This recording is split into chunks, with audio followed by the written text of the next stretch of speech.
मैं हूं डॉक्टर राजेंद्र जैन, भूवैज्ञानिक, वास्तुविद, स्वर विज्ञानी। दोस्तों, यह 10 मिनट का स्वर विज्ञान के ऊपर मैं एक ऐसा वीडियो लेके आया हूं जिसमें स्वर विज्ञान के बेसिक प्रिंसिपल को बताया गया है।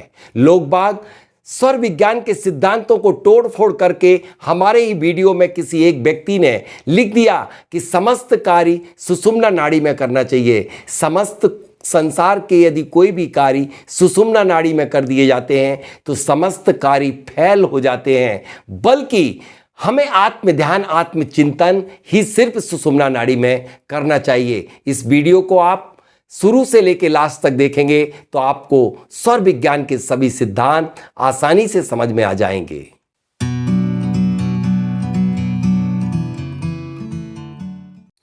स्वर विज्ञान यानी कि सांसों का विज्ञान।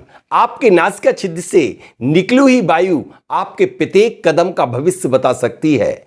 विश्व के समस्त ज्ञान बुद्धि के बल पर चलते हैं, जबकि स्वर विज्ञान एकमात्र ऐसा ज्ञान है जो बुद्धि से ग्रहण करके आपकी आत्मा के द्वारा संचालित होता है।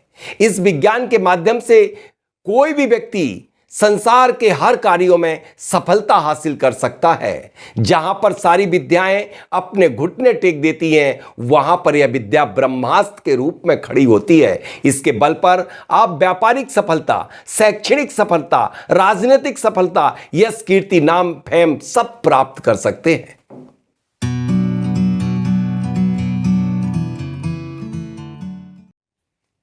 मानव शरीर में 72,000 नाड़ियां अंकुर की तरह फैली होती हैं, जिनमें से 24 नाड़ियां प्रधान नाड़ियां हैं, 10 नाड़ियां अति प्रधान नाड़ियां हैं और 3 नाड़ियां जो है अतिशय प्रधान नाड़ियां हैं, जिनमें से 3 में ईड़ा, पिंगला और सुषुम्ना।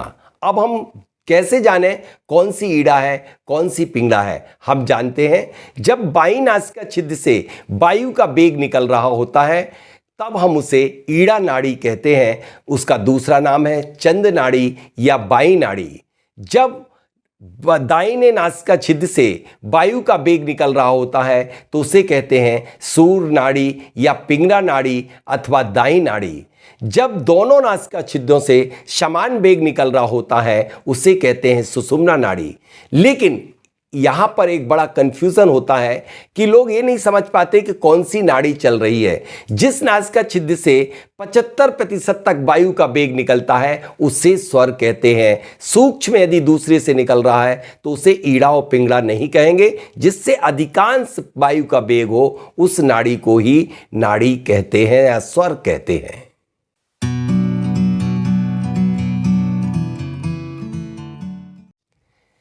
जब आप शयन करके उठें तब अपने सांसों का यानी स्वर का परीक्षण करें।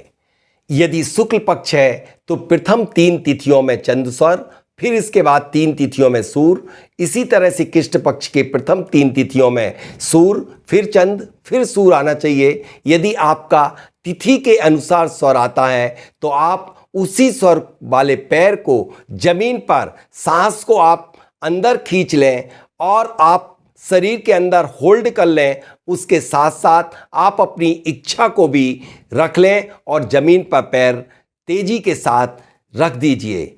यदि आपका स्वर तिथि के अनुसार नहीं आता है तो घबराने की इसमें कोई ज़रूरत नहीं है।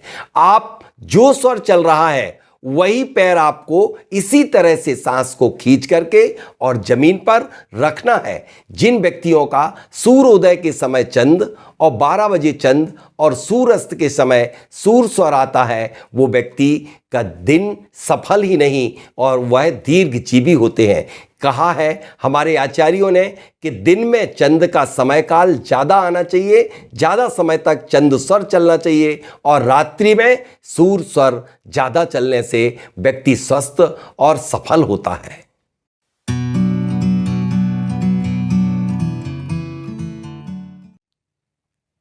पहले हम बात करेंगे चंद स्वर की। चंद स्वर यानी शीतलता प्रदान करने वाला स्वर।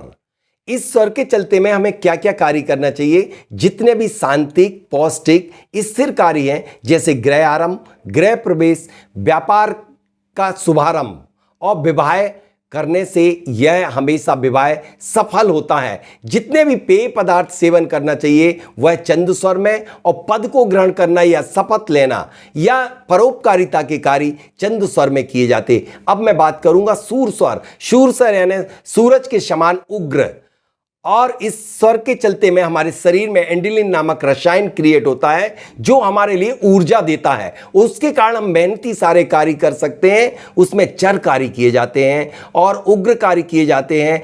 इसके साथ साथ भोजन का कार्य या फिर कोर्ट कचहरी, लड़ना भिड़ना झगड़ना, ये सारे उग्र कार्य हैं, यह सूर स्वर में किए जाते हैं। अब बात करूंगा सुषुम्ना नाड़ी की।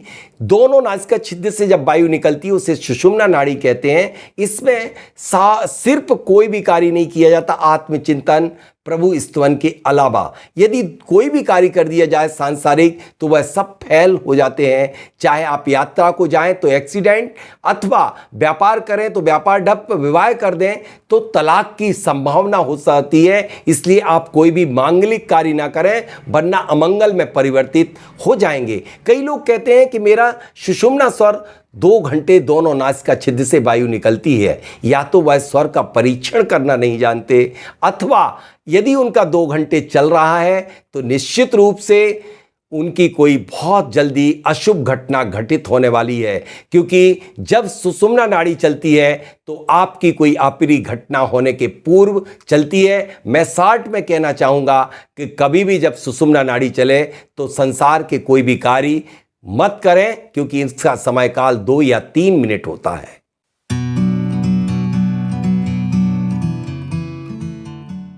स्वर के मैं आपको 3 ब्रह्मास्त्र बता रहा हूं। जब भी आप कभी भी यात्रा को निकलें तो जो स्वर चल रहा हो वही पैर आगे बढ़ाइए और अपनी यात्रा को, अपने कार्य को शुभारंभ कर दीजिए।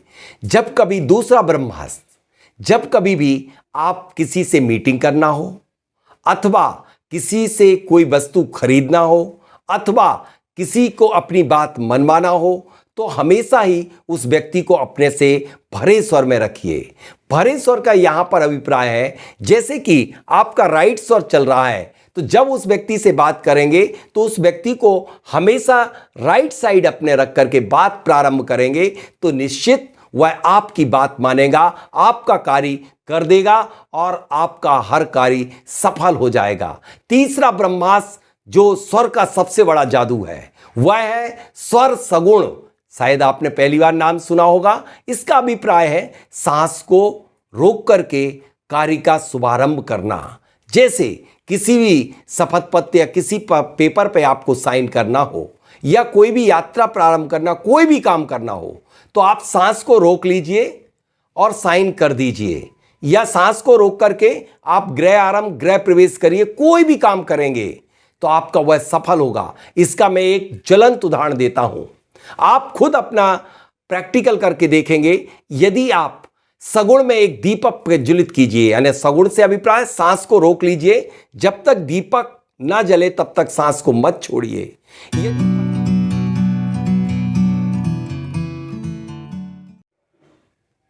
अब मैं बात करूंगा तत्व की। यदि ब्रह्मांडे तत्पिंडे, समूची सृष्टि 5 तत्वों से बनी, आपका शरीर 5 तत्वों में बना हुआ है। यह नासिका छिद्र से प्रत्येक स्वर में 5 तत्व निकलते हैं। वैसे तो तत्व के परीक्षण की अनेक विधियां हैं, लेकिन वह सारी विधियां के लिए आपको नाड़ी शोधन बहुत आवश्यक होता है। सबसे सरल और सहज विधि मैं आपको बता रहा हूं। किसी भी नासिका छिद्र से या किसी भी स्वर से यदि वायु 16 अंगुल नीचे तक ठंडी वायु निकल रही हो तब आपको समझना चाहिए कि वह जल तत्व है। जब वायु ठंडी ना होकर के, ना ठंडी ना गर्म, और वह 12 अंगुल तक नीचे आ रही हो तो उसे हम पृथ्वी तत्व कहेंगे। जब वायु 8 अंगुल डायगोनल यानी तिरछी जा रही हो तो वह है वायु तत्व। जब वायु नासिका छिद्र से ऊपर की तरफ 4 अंगुल जा रही हो तब आपका अग्नि तत्व। जब वायु नासिका छिद्र के अंदर ही अंदर आ रही हो तो उसे कहते हैं आकाश तत्व। यह बात करेंगे पृथ्वी तत्व। पृथ्वी तत्व में कोई भी कार्य किया जाता है वह पृथ्वी के समान स्थिर हो जाता है। जैसे विवाह करेंगे तो वह विवाह आपका सफल होगा। व्यापार प्रारंभ करेंगे तो व्यापार सक्सेस होगा। जल तत्व में भी यही होता है, लेकिन जल तत्व में शीघ्रता होती है, व्यापार में शीघ्र लाभ होगा। लेकिन अब हम बात करते हैं अग्नि तत्व की। अग्नि तत्व में कोई चाहे व्यापार कर दो, विवाह कर दो या किसी को पैसा दे दो, सब आपका खत्म हो जाएगा। वायु तत्व, वायु तत्व में दिया गया पैसा आधा ही लौटता है, किया हुआ कार्य आधा ही हो पाता है और सिर्फ लोगों से आश्वासन ही प्राप्त होते हैं। आपके मन में खलबली हो जाती है। यदि कोई भी निर्णय लिया जाता है, ले लिया, तो वो कभी भी आपका कार्य पूरा नहीं होता है। इसलिए हमेशा ही आप जो भी निर्णय लें वो सिर्फ और सिर्फ पृथ्वी तत्व में लें, तो वह कार्य सफल हो जाएगा। अब मैं बात करूंगा आकाश तत्व की। आकाश तत्व में सिर्फ आध्यात्मिक कार्य या आपकी कुंडली जागरण के कार्य किए जा सकते। यदि सांसारिक कोई भी काम करोगे तो सफल नहीं होंगे।